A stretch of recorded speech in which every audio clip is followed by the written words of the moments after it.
네, 오늘 함께 나눌 말씀, 우리 시편 111편 말씀을 중심으로 함께 은혜를 나누고자 합니다. 오늘 특송의 제목이 주만 바라볼지라인데, 오늘 말씀과 준비된 말씀과도 굉장히 연관 깊은 그런 찬양이기도 합니다. 주만 바라볼지라, 주님을 바라본다는 것이 어떤 의미가 있을까? 우리가 살면서 늘 주님을 바라보라, 그런 말씀을 많이 듣습니다. 주님을 바라본다는 것이 무엇일까요? 하루 종일 하나님만 생각하고 예수님만 생각하고 뭘 하든지 늘 교회 일만 하는 것, 그것이 주만 바라보는 걸까요? 그래서 오늘 이 본문을 통해서 과연 우리의 믿음은 어떤 모습이어야 되고, 주를 바라본다는 것은 어떤 뜻이고, 우리가 믿는 하나님은 어떤 분이실까, 그에 관한 이야기를 오늘 시편 111편을 중심으로 함께 나누고자 합니다. 우리 지난 수요일에 우리 로마서 강의 3장에 들어갔는데, 아무래도 요즘 계속 수요일마다 로마서를 묵상하고 로마서를 함께 읽다 보니까 이 설교도 자연스럽게 로마서와 연관이 됩니다. 로마서를 묵상해서가 아니라 원래 우리 설교 내용들, 그리고 성경의 말씀들이 다 연관되어 있기도 합니다. 우리 지난주에 우리 잠깐 했던 말씀, 우리 수요 설교를 잠깐 떠올려 볼까요? 오직 의인은 믿음으로 말미암아 살리라. 그죠? 의인이라는 것, 의롭다는 것, 하나님 앞에 내가 바로 선다는 것이 의인이라고 말씀을 드렸습니다. 그리고 믿음을 통해서 예수님이 나의 주인이 되시고 예수님이 십자가에 돌아가심으로 내 죄가 사해지고 구원받았다는 것, 그것을 믿음으로써 우리가 살아간다. 그것이 로마서의 주제이기도 합니다. 그리고 지난주 로마서 3장 3절에 이런 부분이 있었습니다. 어떤 자들이 믿지 아니하였으면 어찌하리요? 그 믿지 아니함이 하나님의 미쁘심을 패하겠느냐? 그럴 수 없느니라. 사람은 다 거짓되되 오직 하나님은 참되시다 할지어다. 혹시라도 우리들의 삶 속에 죄가 있을 수 있고 연약함이 있을 수 있고, 그리고 하나님이 주신 우리 특권들이 있는데 그것을 다 사용하지 못한다 할지라도 미쁘신 하나님께서 우리를 놓지 않고 계속해서 붙잡아 주실 것이다. 그것이 이 로마서 3장 3절 4절의 고백이기도 했습니다. 자, 이 내용이 바로 오늘 함께 읽은 시편 111편의 내용이기도 합니다. 오늘 1절이 이렇게 시작이 됩니다. 할렐루야, 내가 정직한 자들의 모임과 회중 가운데에서 전심으로 여호와께 감사하리로다. 할렐루야, 하나님을 찬양하라, 그런 내용이고, 감사하리로다. 이 시편 111편 1절은 어떻게 시작이 되냐면, 우리가 하나님께 찬양하고 하나님께 감사를 드립시다, 그렇게 1절이 시작이 됩니다. 그리고 이어지는 2절부터는 우리가 왜 하나님께 찬양해야 되고 어떤 이유로 하나님께 감사할 수밖에 없을까, 그 내용들이 계속해서 기록되어 있는 것을 볼 수가 있습니다. 자, 2절 이후의 말씀들 하나하나 살펴보면서 과연 우리가 어떤 이유로 하나님께 찬양하고 주님만 바라보게 될까 한번 살펴보겠습니다. 우리 시편 111편을 보시면 반복되는 구절이 있습니다. 성경에서 반복된다는 것 중요하기 때문에 반복되는 거죠. 어떤 구절들이 반복되고 있습니까? 2절 말씀에 보면 여호와께서 행하시는 일이 크시다. 3절 그의 행하시는 일이 존귀하다. 6절 그가 행하시는 일의 능력. 7절 그의 손이 하는 일. 하나님께서 무언가를 계속해서 행하신다는 겁니다. 그러죠. 계속 반복되는 것처럼 하나님의 행하시는 일, 그 손이 하시는 일, 그것에 한번 우리가 주목해 보자는 그런 의미가 되겠죠. 그럼 과연 어떤 일을 하셨을까? 4절 그의 기적을 사람이 기억하게 하셨으니. 5절 자기를 경외하는 자들에게 양식을 주시며. 6절 그가 그들에게 뭇 나라의 기업을 주사. 9절 여호와께서 그의 백성을 속량하시며 그의 언약을 영원히 세우셨으니. 자, 하나님이 하신 일이 이런 일이라는 겁니다. 자, 다시 말씀드리면 하나님이 기적을 베푸셨고 그 기적을 기억하셨다. 두 번째 양식을 주셨다. 세 번째 기업을 주셨다. 네 번째 속량하시고 속죄하시고 구원해 주셨다. 자, 이 부분들을 쭉 읽다 보면 어떤 사건이 기억이 납니까? 출애굽 사건과 그저 일치되는 그런 내용입니다. 기적을 사람이 기억하게 하셨으니 하나님께서 애굽에서 이끌어내실 때 그 많은 기적들로, 그리고 이스라엘 백성들을 그 죽음 가운데서 건져주심으로 홍해를 가르시고 그 마른 길로 걸어가게 하심으로 많은 기적을 베푸셨고 그걸 기억하게 하십니다. 양식을 주시며 만나로 먹이십니다. 메추라기를 먹이십니다. 이것이 우리 오늘 다른 본문인 요한복음 6장에서는 생명의 떡이신 예수님으로 표현이 되지요. 그리고 우리가 매월 첫째 주에 행하는 우리 성찬식을 통해서 그 생명의 떡인 예수님을 먹는다는 것을 우리가 떠올리고 있습니다. 자, 6절에 문나라들에게 기업을 주사 그 가나안 땅 속에서 그 이방 민족 속에서 하나님께서 약속의 땅을 허락하시고 하나님의 언약을 이루어 주시고 우리로 하여금 땅을 가지게 하시고 약속을 이루어가게 하시고 살아가게 하신 것. 그리고 9절 속량하시고 궁극적으로는 십자가의 그 보혈로 우리를 구원하신 그 내용을 보여주고 있죠. 자, 이 모든 것들을 하나님이 행하셨다는 겁니다. 우리가 하나님을 찬양하고 하나님께 감사해야 될 이유가 있는데 그런 출애굽의 모습들, 예수 그리스도의 속량의 모습들, 그리고 출애굽뿐만이 아니잖아요. 우리 성도님들 살아온 모든 삶의 모습들을 한번 기억해 보시기 바랍니다. 떠올려 보시기 바랍니다. 여러분들이 겪으신 기적들 있으십니까? 우리가 지금 이 자리에 있는 것도 기적입니다. 그렇죠? 여러분들의 삶 속에서 내가 도무지 꿈꾸지 못하고 생각하지 못했던 것들을 이루어내시고 여기까지 이르게 하신 많은 기억들이 있으실 겁니다. 그런 기적들, 나에게 양식을 주시고 먹게 하시고 예수 그리스도를 믿게 하시고 그리고 하나님의 약속을 내 삶 속에서 이루어가게 하신 그 많은 일들, 그런 간증의 고백들 다 가지고 계실 겁니다. 그런 이유로 인해서 우리가 하나님을 찬양하고 하나님께 감사를 드려야 한다라는 그런 의미가 되는 겁니다. 자, 그런데 지금 쭉 읽은 내용들, 하나님이 행하신 일들 공통점이 하나 있습니다. 어떤 것이 공통점이냐면 우리가 무엇을 하려고 했다기보다 하나님의 입장에서 하나님이 당신이 나서서 이루어 주신다는 거예요. 우리 출애굽 사건만 기억한다 하더라도 하나님이 굳이 이스라엘 백성들을 찾아가셔서 그의 신음소리를 듣고 내가 구원하겠다 다짐을 하세요. 불평불만인 그 백성들에게 굳이 만나를 먹이시고 자신들의 죄를 알지 못하고 고백하지 못하는 사람들에게 굳이 예수님을 보내주셔요. 굳이 하나님께서 구원의 의지를 가지고 속량의 은혜를 베풀어 주신다는 겁니다. 우리가 내가 구원받아야지, 내가 잘해야지, 내가 열심히 해야지 이 생각을 하기 이전에 공통점이 무엇이냐면 하나님이 당신이 먼저 애가 타서 내가 구원해 줄게, 내가 건져 줄게, 내가 이끌어 줄게. 하나님과의 계약 속에서 항상 우리들은 계약을 파기하고 계약을 지키지 않은 입장이었거든요. 그렇다면 계약이 파기되면 그것으로 끝인데 굳이 하나님께서 계약을 연장해 주시고 굳이 찾아와서 계약을 기억나게 하시고 내가 잘해 줄게, 내가 기억나게 해 줄게, 내가 구원해 줄게. 하나님의 입장에서 하나님이 당신이 애달봐서 애가 타서 우리들을 계속 이끌어 주시는 것, 이것이 바로 하나님의 모습이었다는 겁니다. 공통점이었다는 겁니다. 자, 이것을 하나님의 일하심, 하나님의 역사하심이라고 표현할 수도 있습니다. 우리들의 구원은 내 노력이 아니라 하나님의 일하심으로, 하나님의 역사하심으로 이루어져 가는 겁니다. 자, 이것을 지난 로마서 3장 3절에는 무엇이라고 표현했냐면, 제가 오늘 말씀의 시작을 로마서로 한 이유가 바로 여기 있습니다. 이 로마서 3장 3절 다시 읽어드릴게요. 어떤 자들이 믿지 아니하였으면 어찌하리요? 그 믿지 아니함이 하나님의 미쁘심을 패하겠느냐. 여기서 미쁘심이라는 단어가 그런 뜻입니다. 미쁘심, 우리나라 어떤 순 우리말인데 미덥다라는 말 쓰시죠? 미덥다는 말, 미쁘다, 그게 같은 의미인데 미덥다는 말이 어떤 의미입니까? 저 사람은 말 그대로 믿음직스럽고 내가 의지할 수 있다는 말이 미덥다는 말입니다. 미쁘다는 말이 그런 뜻이에요. 여호와께서 미쁘시다는 게 하나님이 먼저 우리를 구원하기 위해 애달파하시고 애타하시고, 하나님이 먼저 나서셔서 우리를 위해 일하시고, 하나님이 당신이 나서서 우리를 구원하시고, 하나님이 우리의 어떤 상황과 우리의 생각들과 상관없이 당신이 손을 펴서 우리를 이끌어 주시는 것, 그것을 미쁘시다라고 표현을 하는 겁니다. 우리가 믿음이 있어서 구원받는 게 아니라 하나님의 믿음으로, 하나님의 일하심으로, 하나님의 성실하심으로, 하나님의 미쁘심으로 우리가 구원을 받는다는 그런 의미입니다. 이것이 시편 111편 속에서 하나님을 찬양해야 되고 하나님께 감사를 드려야 되는 이유라는 겁니다. 하나님이 미쁘시기 때문에 우리가 그렇게 해야 된다라는 그런 의미가 되겠지요. 자, 그렇다면 우리가 취해야 할 태도는 무엇일까? 우리가 특송 제목처럼 주만 바라볼지라라고 했는데, 주만 바라본다는 것이 어떤 의미이고 그 미쁘신 하나님을 향해서 우리가 취해야 할 태도가 무엇일까?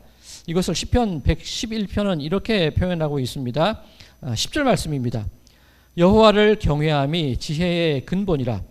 그의 계명을 지키는 자는 다 훌륭한 지각을 가진 자이니 여호와를 찬양함이 영원히 계속되리로다. 자, 시편 10절 111편 10절의 앞부분 여호와를 경외함이 지혜의 근본이다. 어디 비슷한 말씀 있지 않았나요? 잠언이 바로 이 말씀이죠. 여호와를 경외하는 것이 모든 지식의 근본이다. 잠언의 말씀과 같습니다. 자, 그렇다면 지혜가 무엇일까? 지식이 무엇일까? 우리가 그리스도인들이 가지고 있는 것이 무엇일까?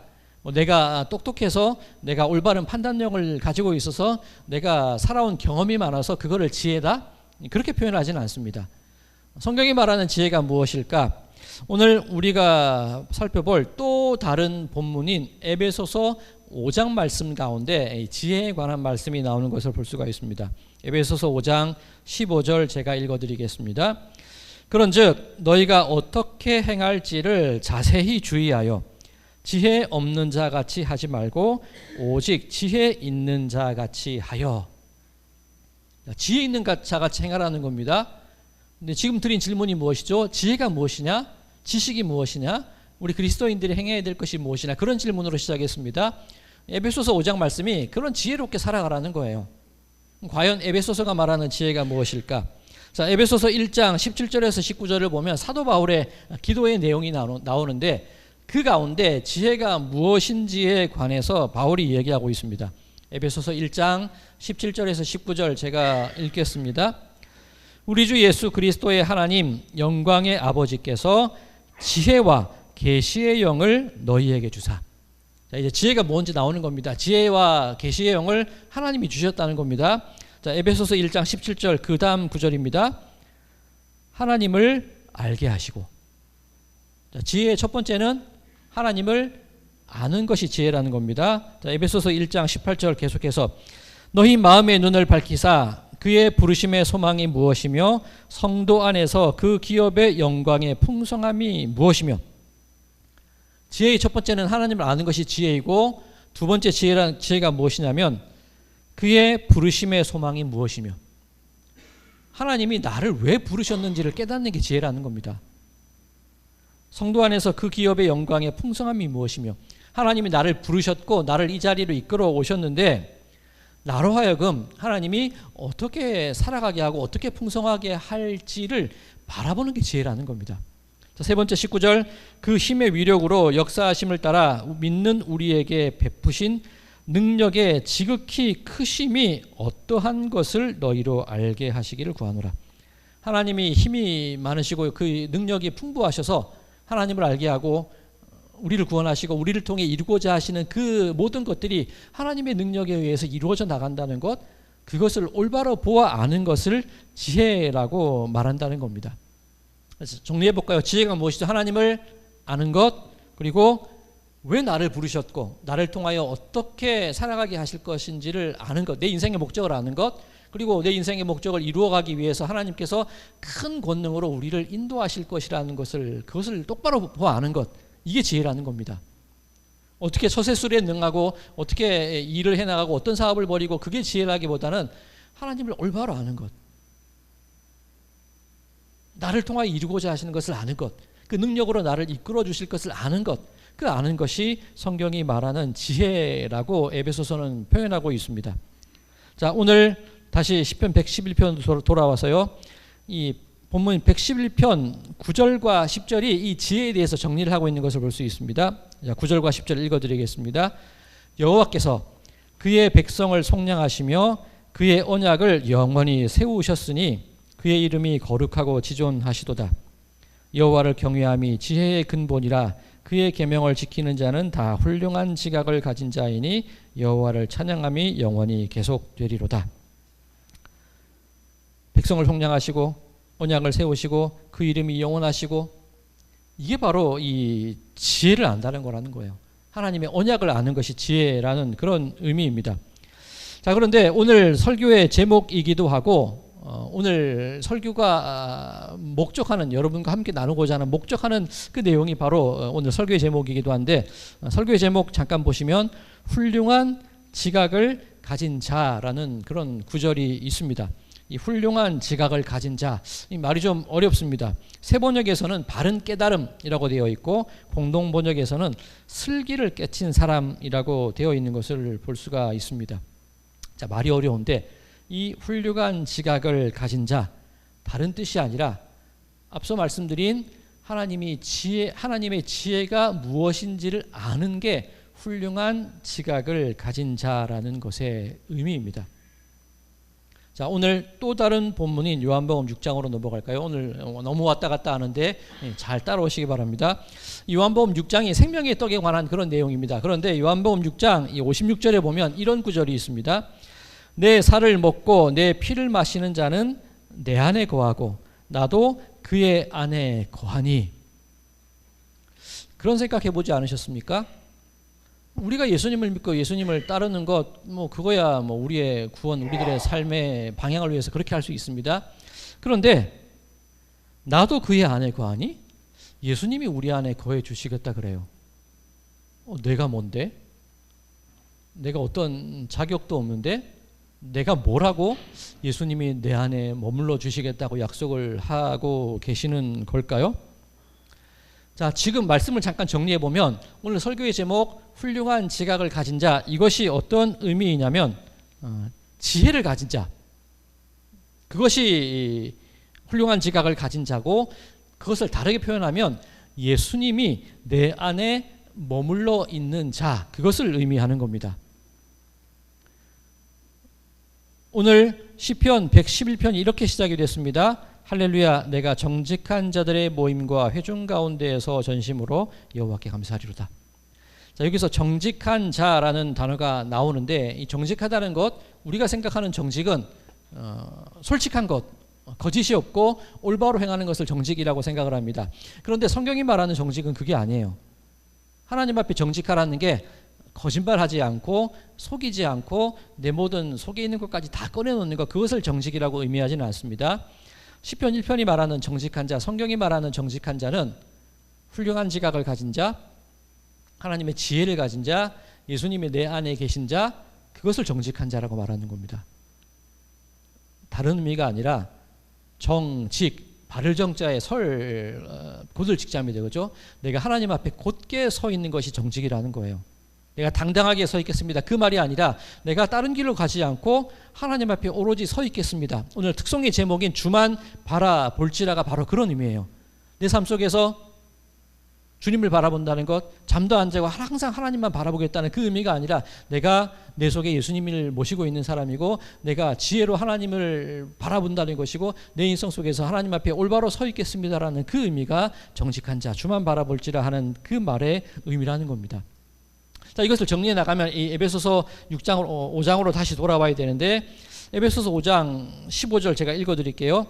그런즉 너희가 어떻게 행할지를 자세히 주의하여 지혜 없는 자 같이 하지 말고 오직 지혜 있는 자 같이 하여. 자, 여기까지 읽었습니다. 그러면 우리가 살아가야 될 삶의 목적은 지혜 있는 자처럼 살아가라는 거죠. 오늘 설교의 제목이기도 하고, 지각 있는 사람, 훌륭한 지각을 가진 사람은 어떻게 살아갈 것인가, 주만 바라보는 사람의 삶은 어떤 삶인가, 이것이 에베소서 5장 16절 이하에 나옵니다. 자, 에베소서 5장 16절 이하 쭉 읽어드리겠습니다. 먼저 세월을 아끼라, 때가 악하니라. 자, 잠깐 정리하면 하나님께 찬양하고 하나님께 감사를 드릴 수 있는 이유는 하나님이 나를 구원해 주셨기 때문이고, 그렇기 때문에 나는 하나님을 바라보는 지혜와 늘 주님 앞에 서 있는 그 마음으로 주님만 바라보겠습니다. 그렇게 살아가는 겁니다. 그리고 주만 바라보는 사람의 삶의 모습들이 어떻게 나타나야 되는지가 이제 쭉 16절부터 나와 있는데, 세월을 아끼는 모습으로 살아가라는 겁니다. 세월을 아끼라, 시간을 아끼라, 그런 의미일까요? 이 에베소서 5장 16절 세월을 아끼라 보면 각주가 붙어 있습니다. 우리 펼쳐놓으신 분 계시면 각주가 어떻게 되어 있죠? 세월을 아끼라, 기회를 살아, 때로는 시간을 살아라는 의미입니다. 자, 세월을 아끼라, 내 인생을 아껴서 기도하고 예배드리고 선한이라고 그런 것인 줄 알았는데, 이 세월을 아끼라는 의미 속에는 기회를 사라는 거예요. 시간을 사라는 거예요. 이것이 무슨 의미가 있을까? 자, 우리가 삭개오의 어떤 예를 제가 몇 주간 드렸던 것 같은데, 삭개오라는 사람이 있습니다. 그 사람이 예수님을 만났을 때 어떻게 고백을 합니까? 내가 가진 것의 절반을 팔아서 가난한 자들을 돕겠고 누군가의 것을 빼앗은 것이 있거든 4배나 갚겠습니다. 이것이 삭개오의 고백입니다. 세월을 살아, 기회를 살아, 시간을 살아는 것이 그런 의미입니다. 내가 가지고 있는 무언가, 나만 배부르게 하고 나만 흡족하게 하고 나만 평안하게 살려고 했던 무언가가 있다면 그것을 투자해서 다른 이들과 기꺼이 나눌 수 있게 하고, 내가 누군가에게 피해를 준 일이 있다고 생각이 된다면 기꺼이 그것을 몇 배라도 갚겠다는 그 결심, 이것이 기회를 산다는 것의 의미입니다. 세월을 산다는 것의 의미입니다. 즉 내가 가지고 있는 세상의 가치관과 내가 가지고 있는 인생의 목적이 있을 때 그것이 나를 배부르는 것이었다면 그것이 아니라 함께 배부르고 함께 기쁘고 함께 평안한 것, 그것을 위해서 기꺼이 내가 투자하는 것을 세월을 아끼라라는 말의 의미가 가지고 있는 겁니다. 또 다른 의미로 어떤 것이 있냐면, 우리 노아의 방주를 한번 생각해 볼까요? 노아가 방주를 짓습니다. 어디에다 짓습니까? 산 꼭대기에다 짓거든요. 흔히 생각할 때 배를 만든다는 것은 그저 건조하고 그 무거운 배를 물속에 쉽게 넣기 위해서 바닷가나 강가에 짓는 것이 상식인데, 산속에 배를 지어요. 그 오랜 시간을 산속에 나무를 목재를 가져오고 배를 만들고 얼마나 오랜 기간 그것을 만들었겠습니까? 그것을 바라보는 세상 사람들의 시선은 어땠을까요? 왜 저렇게 바보 같은 짓을 하고 왜 저렇게 엉뚱한 짓을 하고 있는, 얼마나 많은 비난과 비판과 비웃음을 샀겠습니까? 그런데 노아는 묵묵하게 그 산속에서 배를 만들어요. 이것이 기회를 사는 것, 세월을 아끼는 것, 시간을 산다는 것의 의미입니다. 결국 세상이 심판되고 홍수가 났을 때 그 산속에 배를 지은 노력의 결과가 드러나게 되거든요. 자, 그 말은 우리 그리스도인들이 세상을 살아갈 때에 우리들이 가지고 있는 나름의 인생의 가치관과 목적이 있다는 겁니다. 앞서 말씀드렸던 것처럼 내 배를 불리고 내가 평안하고 내가 기쁜 것, 이것이 세상 사람들의 가치관이라면 우리들의 가치관은 그렇지 않다는 거예요. 2배나 갚고 4배나 갚고 사람들이 미련하다고 하는 그 짓을 세상 속에서 그냥 해나가는 겁니다. 왜 예수 왜 믿고 교회 왜 나가고 왜 그런 일을 하고 왜 네 시간과 네 돈을 투자해서 그렇게 선행을 하고 구제를 하고 왜 그런 일을 해? 세상 사람들이 비웃는 일들이 있다는 겁니다. 그럼에도 불구하고 그 산속에서 묵묵하게 우리가 해야 될 일들을 꾸준하게 해 나가는, 그것이 세월을 아끼는 사람의 모습이라는 겁니다. 여러분의 직장 생활 속에서 주변 사람들과의 관계 속에서 내가 예수 믿는 모습 때문에 혹시라도 어떤 비아냥을 들었거나 그런 경험이 있지는 않으십니까? 우리 권사님 실명은 말씀드리지 않겠는데 정규직이 되면 그저 주일날 출근을 해야 돼요. 제가 그 말씀을 듣고 참 제 혼자서 좀 속이 상했어요. 왜냐하면 그냥 정규직 하시고, 정규직 되셨어요? 아직 안 되셨죠? 제가 그 마음이 들어서 그냥 정규직 하시지, 그냥 유튜브 예배도 있고 수요 예배도 나오시고 심야 기도회도 하시는데 그냥 좀 가정의 평안, 좀 넉넉 물질에 좀 그걸 위해서 좀 하시지, 그 마음이 들었어요. 그 옆에서 얘기를 듣고 있을 때. 그러니까 안 하신단 말이에요. 예배를 위해서 주일에 나오기 위해서 내 시간을 투자하는 거란 말이에요. 이게 세월을 아낀다는 의미입니다. 기회를 산다는 의미입니다. 시간을 산다는 것의 의미입니다. 저는 아직도 정규직 하시지 그 마음 남아 있어요. 아직은. 설마 매주 나가실까? 그래도 몇 번은 나오실지. 목사 믿음이 좀 약해요. 그게 세월을 아낀다는 거예요. 우리 권사님뿐만이 아니라 다른 분들의 경험 속에서도 그런 많은 경험들이 있으실 거예요. 내가 예수 믿으면서 내가 이것을 지켜야 한다는 나름의 가치를 지니며 살아가는 것, 그 모습대로 살아가는 것, 그것이 주만 바라본다는 거예요. 그것이 하나님께 감사하고 하나님께 찬양 드리는 사람의 삶의 모습이고, 그것이 지혜 있는 사람의 삶의 모습이고, 훌륭한 지각을 가진 자의 삶의 모습이라는 겁니다. 계속 이어지는 말씀입니다. 17절. 그러므로 어리석은 자가 되지 말고 오직 주의 뜻이 무엇인가 이해하라. 맞잖아요. 그죠? 주님의 뜻이 무엇이고 나를 통해서 어떻게 이루어 가실 것이고 세상 속에서 그 미련하다고 말하는 산 속에서 어떻게 우리의 방주와 배를 만들어 나갈지 그것대로 이루어 나가는 것 이게 주의 뜻을 이해하는 거잖아요. 18절입니다. 술 취하지 말라 이런 방탕한 것이니 오직 성령으로 충만함을 받으라. 술 취하지 말라 안 취하게 먹으면 되잖아요. 그런 말씀들 하십니다. 맞습니다. 그런데 이 말이 그런 의미가 아니라 이 술 취한다 그리고 성령의 충만함을 받는다 같은 단어가 쓰여요.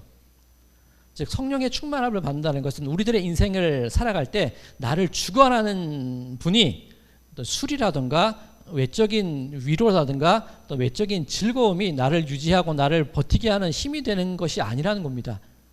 힘들어 그냥 술 한잔 하고 있지. 힘들어 담배 한 대 피면서 날려보내지. 힘들어 노래방 한 번 가지.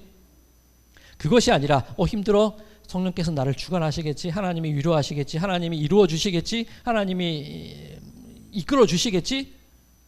내 인생에 힘겨움과 아픔과 그런 슬픔이 있을 때 나를 지지하고 지탱하게 하는 분이 성령님이어야 한다. 그것이 바로 이 말씀입니다. 이게 주만 바라보는 사람의 모습이라는 겁니다.